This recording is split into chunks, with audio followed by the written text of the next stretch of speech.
everybody. How's everyone doing tonight? You have never been more wrong about something in your entire life. Have I not? I don't know. I would think Emily and you both have numerous times I've been more wrong about things. Well, today with our text conversation, you are so beyond incorrect that it's not even funny. You're skipping things, Paul. First, we got to welcome everyone to the show. Welcome, everyone, to Blacksburg on the Rocks. I'm just jumping right in. Just jump both feet, head first. This is I'm attacking you because I feel like I need to get the upper hand. Okay, so we're going on. Well, let's go right into Paul's Geezer Rant, sponsored by Southern Roofing and Restoration. I am super excited about the hire for defensive coordinator. I think that Sam Seifkes is going to be, I think I'm saying that right, is going to be an amazing defensive coordinator for the Virginia Tech Hokies. He checks all of the boxes. Having that Arizona NFL pedigree behind him, I think that adds to, it adds a level to where he's at in the eyes of recruits and the eyes of players. He's a linebackers coach. And if you're going to hire an offensive coach, he needs to be a quarterback guru. Bottom line. You don't need wide receiver coaches or offensive line coaches running your offense. You need quarterback gurus running your offense. Same thing on defense. If you're going to hire someone to run your defense, that person should either be a linebackers coach or a safeties coach. And the reason for that is because those are the dudes that every single play stick their nose in there and they have a grip on what's going on around the rest of the defense. I love this hire. I'm very excited for what's to come with Virginia Tech football next season. I think it's a limp dick hire. Oh, I got something for you. Hold on. I forgot. Yeah. I got something for you. Yeah, I don't know why you're so convinced that this guy who has very limited coordinator experience and none on the P5 level can come in here and call a defense. Because the stuff that he did at the FB or FCS level, whatever the fuck you call it now, at Division 1A, the stuff that he did there as a college coach was unbelievable. And he did it with limited resources. He did it with, he was getting he was rubbing nickels together and making shit happen. Now at Virginia Tech, he can rub $5 bills together and maybe make shit happen. Yeah, I was about to say he doesn't have much more to work with, but yeah, $5. I mean, that's like 1,000 times more. Paul, I don't pretend to know who the fuck this guy was before today or yesterday. Like I don't know. All I know is he doesn't have the experience I would want him to have. And if you just sound it out with his credentials, and this is the person we hired, most people are going to be pretty upset about that. Most people are dumb. No, I'm not saying you're dumb, Jeremy. I'm saying most people are dumb. I want to be wrong, Paul, but this feels like a limp dick hire that you would see at like Wake Forest. No way, dude. I'm telling you. This guy has defensive coordinator chops at the, like I say, at the FCS level, and he's made like at Wofford's defense when he was there was one of the best defenses at the P4 level. So like it's we're talking about Wofford, dude. Like that's the thing. Like I understand. Like, look, it's Wofford, but like you have one of the best defenses in that at that level, like with nothing at all. Who taught you math? What do you mean? I'm very confused. Oh, because I said a nickel's like 1,000. $5 is like 1,000 times more than. Oh, yeah. I don't know, Marnie. You did pretty good, Paul. I don't math. You're off by a factor of 10, but I'll take it. That's okay. 10,000 nickels, whatever. Even I couldn't hold it together that. So, I mean, I love the hire. He's Pry said in his press. I don't know if you had a chance to watch the press conference. I tuned into most of it today. He said that multiple coaches on that defensive staff had reached out to him on their own accord to speak very highly of Sam. Like, and I think that speaks volumes. He had players that played for him at State Penn that had reached out to him and were like, yo, this guy is legit.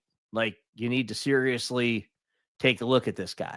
Like the accolades, the people that stepped up and said, this guy's your guy. Like you need to talk. At that very same press conference, we heard him pretty much say, "Oh, well, we went with this guy because the other people we wanted ended up, going all the way in the playoffs." So, well, I mean, look, that doesn't inspire confidence to me. So here's the thing, and I don't mean this the way, like, people are going to come at me for saying this. It's Virginia Tech. Okay. We are not what we were in the 1990s anymore. We aren't getting that juice. Oh, that's a lot of us. We aren't getting that juice that we had. Wait, I got the wrong background on.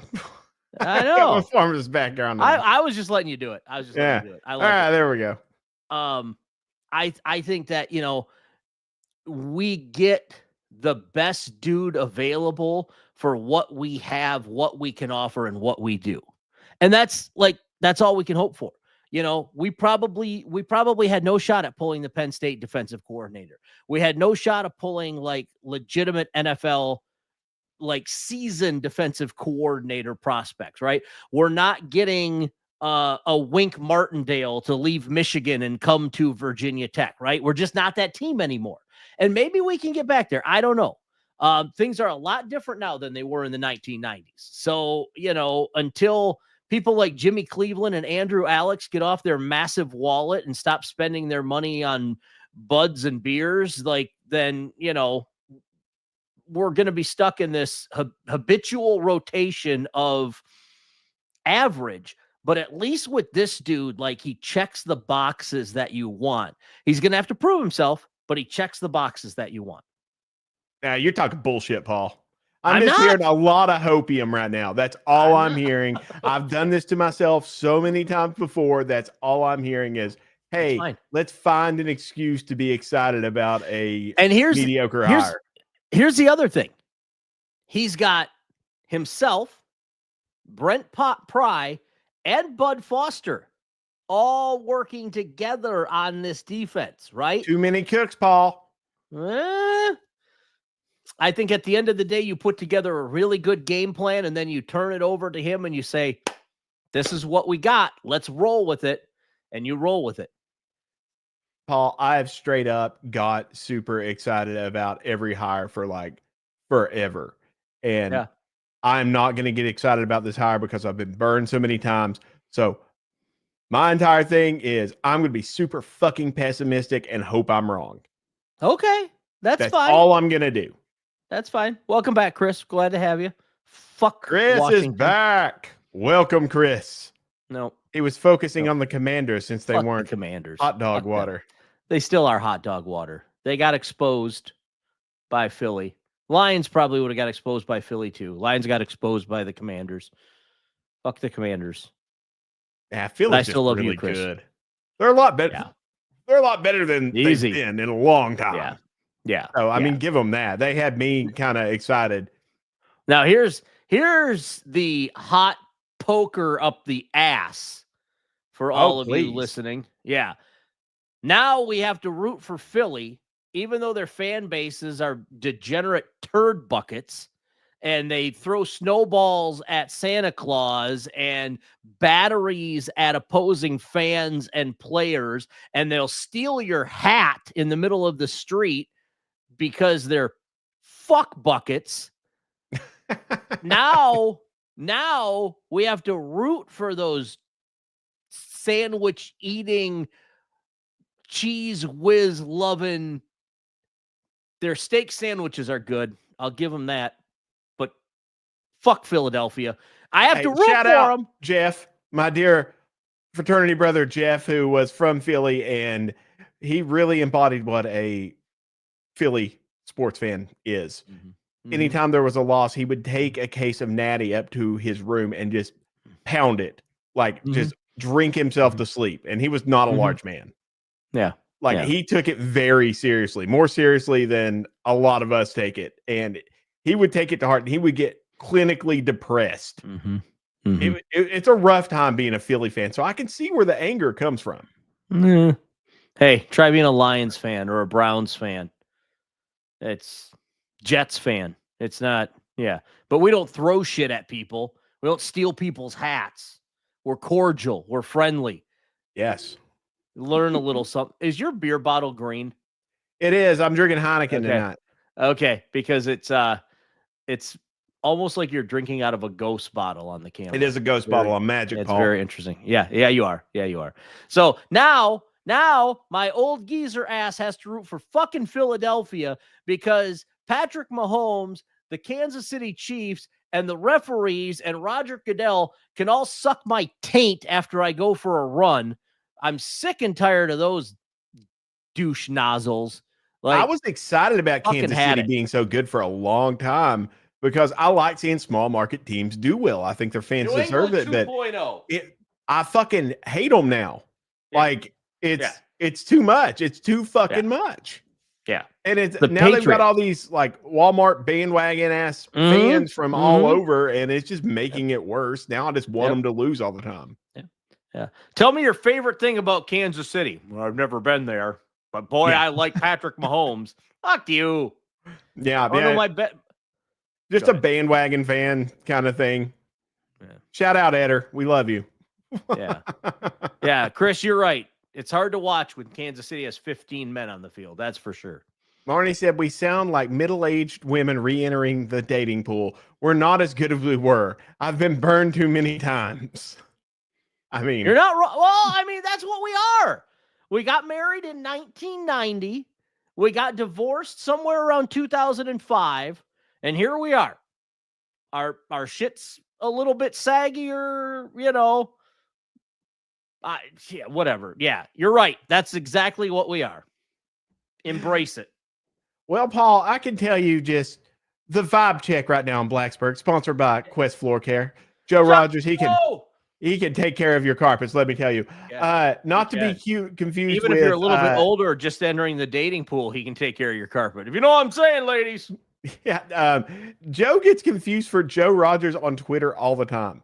Like people think that Hunter, who is Joe Rogers' actual name, has a carpet cleaning service. It's called Quest Floor Care. Yeah, look for Quest Floor Care, not Joe Rogers. Two completely different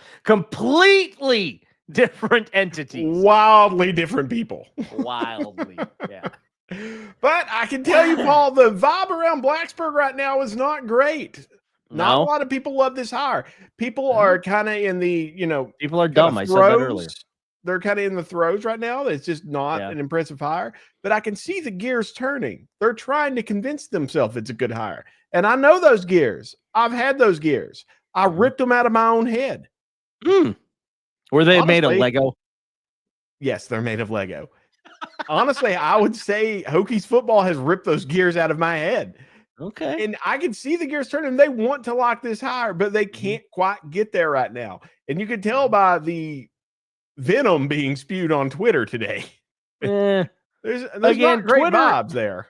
Twitter's a cesspool. I struggle with Twitter. Like, come on out. Here's what I want you to do.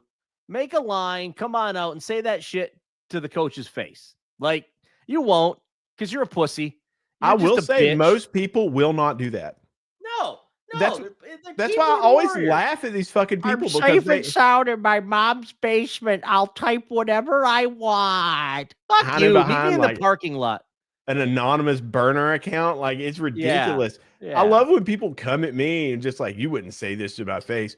The fuck, you ever met me? Yeah. Jeremy will. Jeremy's not in that group. I've been punched in the face a few times in my life. It's never shut me up. Chris, I don't know, Chris. That's pretty. I don't think I agree with that. Oh, hang on.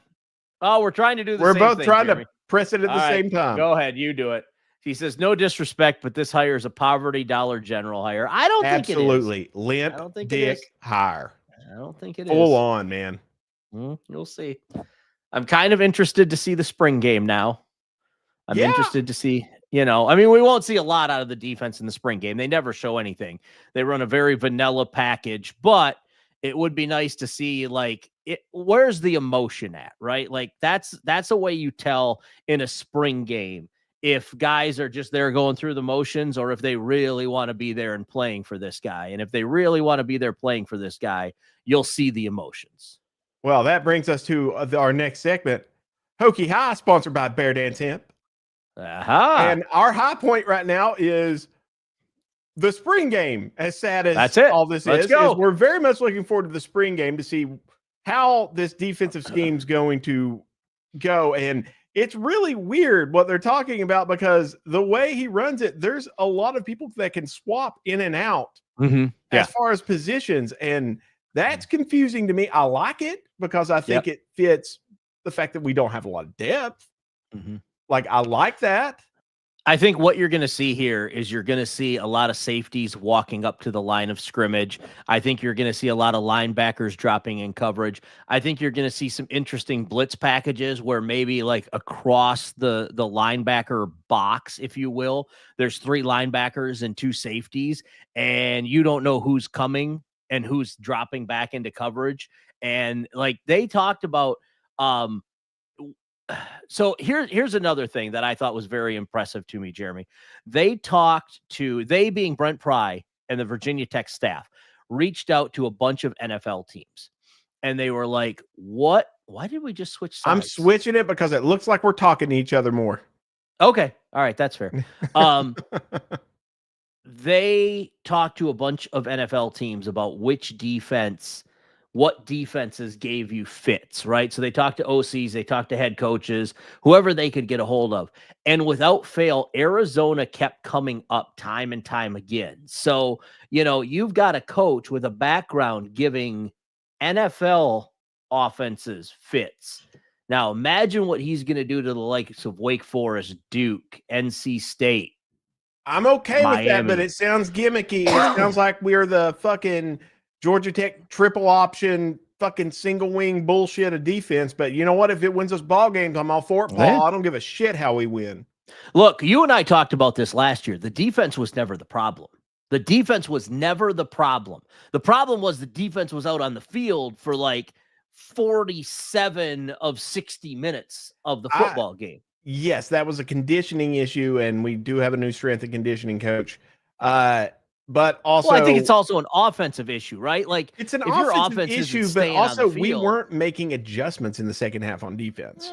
No, we weren't. But it's hard to make adjustments too when you played 36 of 30 minutes in the first half on defense, and now your guys are gassed, and it's like, oh, we're gonna switch this up now, boys, and they kind of look at you and go, "Fuck, are you talking about? Like, I can't even feel my legs right now." Yeah.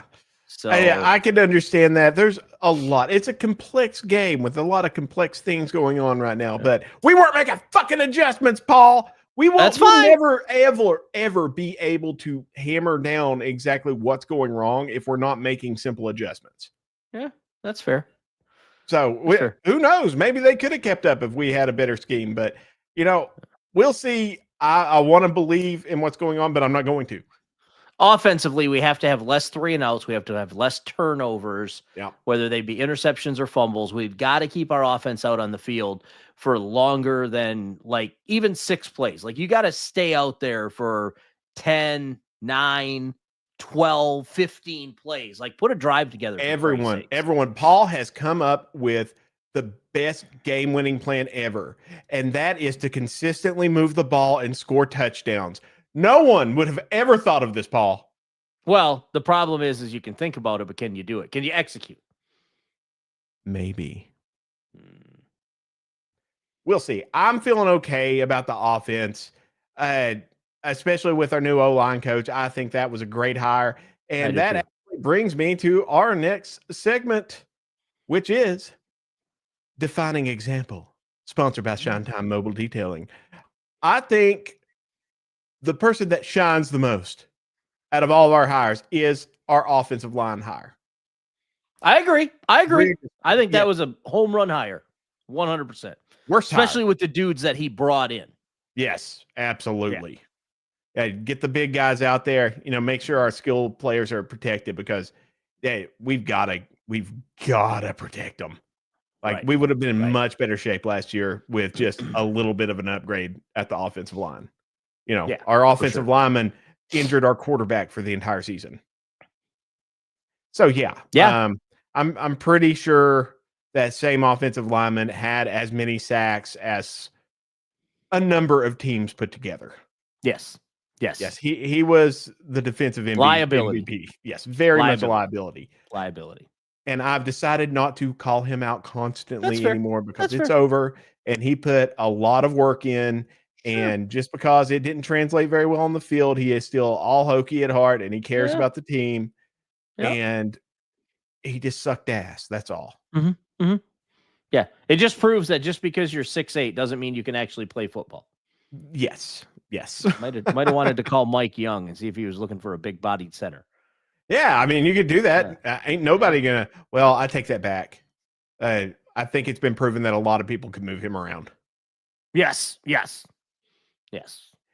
especially when you're dealing with 7-footers. So, but what is the worst hire? What's the hire you feel the worst about? I haven't really gone through it. I don't even know outside of the two we just talked about who else they've added or changed out. I think honestly the worst to me might be the non-hire and the fact that we're still rolling with the same offensive coordinator. I don't know. See, I go back and forth on that because I'm not at the beginning of the year, it just wasn't great. But there were a lot of adjustments and there were a lot of really good play calls, especially, toward the end of the season that I was appreciating a little more. So I'm going to give him a little bit. The offensive coordinator's job that's the job that's the most called for ever. Everyone always wants the offensive coordinator's head. Doesn't matter. But the problem, a ton of points. This happened even back in the day. Like Steinspring, their entire website started defiring Steinspring, and we were scoring left and right. It wasn't because of anything he drew up. It was because we had the best goddamn fucking players on the field. Right. I just feel like it's a vicious circle that we continue to repeat, right? Beginning of the season, we suck ass. We can't beat Marshall. We can't beat ODU. We can't beat, whatever, JMU, Liberty, whoever the team, App State, whoever the fuck we play at the beginning of the season, where we should just absolutely shit kick them, and we don't. And then we get to like the midway point, and they put in Pop Watson or they put in Kyron Drones. And now all of a sudden it's like the offense starts to click, and you're like, oh shit, look at this. What's going to happen next year when this guy's got all summer and everything to roll out there with the offense and to be that guy? And then sure enough, we play again, whatever also ran team we have at the beginning of the season, and they beat us on a last second field goal, or worse, they beat us by 14 because we keep sticking our defense out there after going 3-0. I don't know. Chris brings up a good point. Running game is going to be a question mark still, and that scares me. It always scares me, but at least we're upgrading the offensive line. If your offensive line is good enough, you're going to have a good enough running game. Like, look at God, the Cowboys back in the 90s. Mm-hmm. Like anyone, you could have put anyone back there, and they would have been a Hall of Fame running back. Yeah. Like, you get a good enough offensive line, you're going to move things. And in the ACC, if you got enough big guys who know how to communicate, you can steamroll a lot of teams by just having that offensive line. Yep. So to me, that is the most important position on offense outside of quarterback. I'm just kind of looking here. What are you looking at? Because well, I was looking to see if I could find the depth chart for Virginia Tech for the running backs, but I believe, well, obviously Tootin has graduated and has moved on. Did Malachi Thomas transfer? Did I see that somewhere that he transferred? Yeah, Malachi transferred out. Okay. So let me just see something here. Let me see if I can. We got to have an offensive line so good that even Weeble Wobble Malachi there is going to be able to just run through that hole and get some yards. Yeah, I agree. Let me see here. Yeah, just show me the list. We're all gonna watch Paul Reed. Well, I was just looking to see like who, like if any of the names pop out at me, and I think Tony, this is all just the freshmen. like Chris said. Yeah. Coney, I think is going to be all right. The thing is, you kind of need to have a two-headed monster because you can't. Like Bashal Tootin was an enigma. He was a freak. Like the fact that he just kind of played. He's not. I don't know that. Like those guys don't just exist. It's just got the freshman on there. Those guys don't just exist out there. Like you kind of have to find them, diamond in the rough, sort of a thing. Well, Paul, the thing is, the excitement's gone. I'm not feeling the excitement. My excitement started really dying at Vanderbilt. In fact, let's play it. I'm going to play it. You know, you try to do better, you try to drink less, and then your team goes in down 2 scores to fucking Vanderbilt at fucking halftime. Now, what are you supposed to do? You don't get it. You never fucking get it. They're not she'll No, she'll get it. She'll figure it out. She'll figure it out. It won't take long. She'll figure it out. No, but I mean, my dreams were being crushed at that point. I really believe the hype, and I can't go through that again. I know. I get it. So I'm going to call this defensive hire a limp dick hire, and I'm not going to get excited about it. I'm not going to talk myself into this anymore. All right. We'll see what happens. Chris Reese says, if the Washington fucking Commanders can turn things around in 1 year, it proved to me that we could do the same thing, but we aren't going to cut Merriman and remain the status quo with poverty NIL money.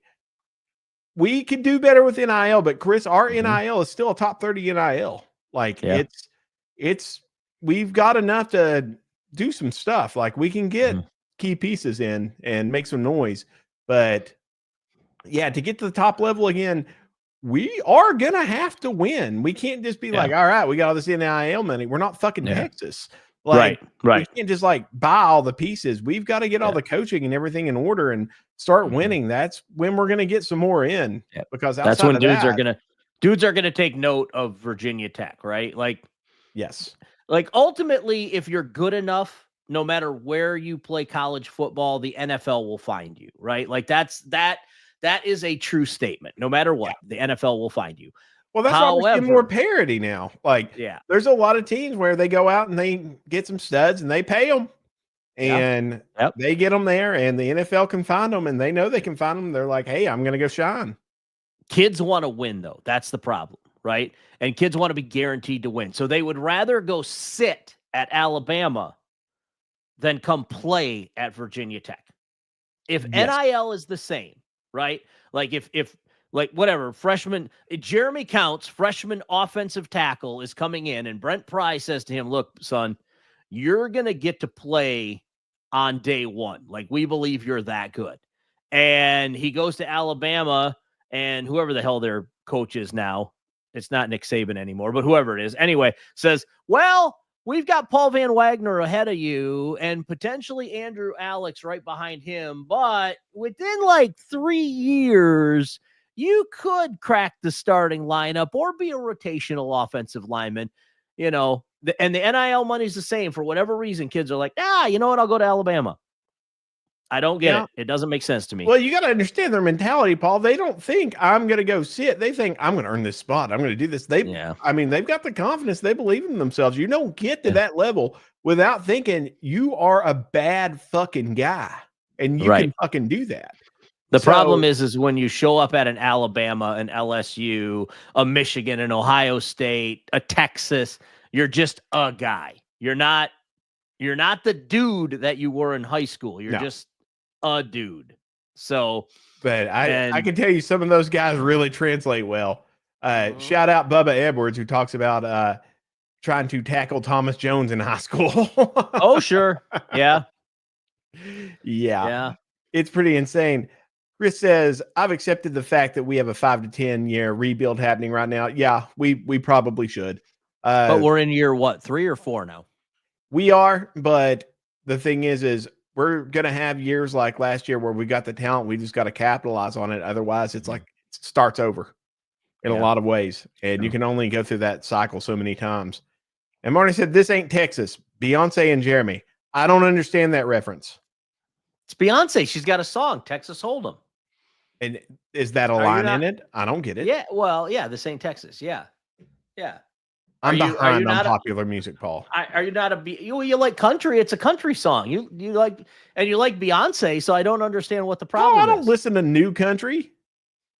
We've been through this. Good. No, it's fucking terrible. There's nothing better than Morgan Wallen and Jelly Roll doing a duet. Little Hardy guy. Why are you like this? You can't tell me you don't like Hardy. Have you listened to? I can't even tell you who Hardy is. Have you listened to Upchurch yet? No, not yet. Oh, you need to listen to Upchurch. Yes, Chris, Outlaw Country. That's where it's at. I mean, it's okay, but like, I don't know. No. I did hear that one song by Shabuzi that I liked about the bar. Yeah, that was Shabuzi, fun. The Tipsy, the bar song. Yeah. Yeah, but that's the right kind of like degenerate, alcoholic, celebrating. Then you should love Morgan Wallen. You should love Morgan Wallen and you should love Hardy. Different. He's just celebrating the fact that he's out drinking and he's happy. That's different than sitting around and celebrating that you're a degenerate and you're never going to change. And then listen to Hardy. Listen to Hardy. I'm telling you right now, go to your Spotify, hit Hardy and listen to it. It's got a little metal to it too. I really think you would like it. He talks about drinking and passing out in the bed of his pickup truck and his girl telling him to kick rocks and like, yeah. And then like sometimes he hits you with like a metal riff where he's just like screaming at you in your face. Like whatever the hell that band was that you played in West Virginia. I mean, that was my band. But yeah, it's I don't know, Paul.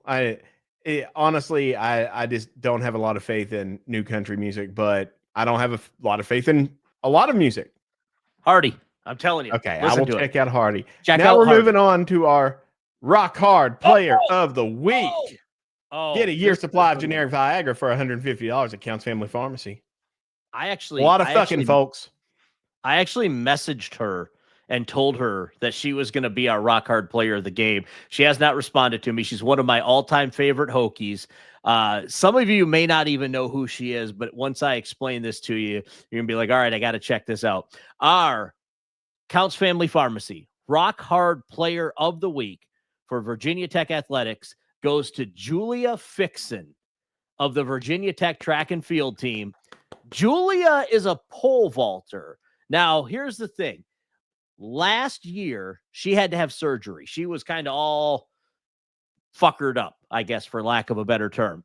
And she had to have surgery to correct it. And so she spent an entire year coming back, like from the point where like it was hard to walk to like she was able to start to jog slowly to like, I don't know, 3 months ago, she was running down the pole vault runway and like just kind of like planting her pole, but then just kind of not actually vaulting. Like she's come a long way. This past week, she jumped 4.58 meters. Now, how far is that? Hang on. I gotta do a little Google. I need a conversion, Paul. All right, hang on. Meters to feet. That is 15 feet. That's a lot of feet. 315 inches. So it's 15 feet, basically. It's a little over 15 feet. A basketball hoop is 10 feet. The top of the backboard is 13 feet, maybe 14. She pole vaulted a foot over the top of the backboard on a basketball court. That is incredibly high. That is.